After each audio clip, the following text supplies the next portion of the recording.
আব্বা, আমার বন্ধুরা সবাই ভার্সিটিতে বাইক নিয়ে যায়, আমারও বাইক কিনে দিতে হবে। তাদের বাপের টাকা আছে, এই জন্যই তারা বাইক নিয়ে যায়। আব্বা বেশি না তো, 3 লাখ দিলে হবে না?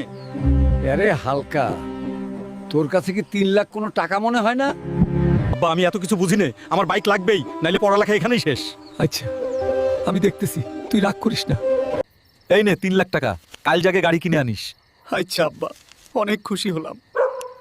আব্বার কষ্টে উপার্জিত টাকাগুলো এক বাইক কিনে নষ্ট করব না, এই টাকা কাজে লাগাতে হবে। ও আব্বা, কই তুমি? এ দেখো কি আনিছি। কিরে হালকা, তুই না গেলি বাইক কিনতে, তার সাথে গরু কেন? বাইক কিনতেই তো গেলাম, কিন্তু হঠাৎ মনে হলো যে তোমার কষ্টের টাকা এভাবে নষ্ট না করে দুটো গরু কিনি। আমি 2 লাখ দিয়ে দুটো গরু কিনেছি, বাকি 1 লাখ দিয়ে গরুর ফার্ম করব, তারপর যেটা লাভ হবে সেটা দিয়ে বাইক কিনবো। হালকা, তোর মাথায় এই বুদ্ধি কই থেকে আইলো রে আব্বা?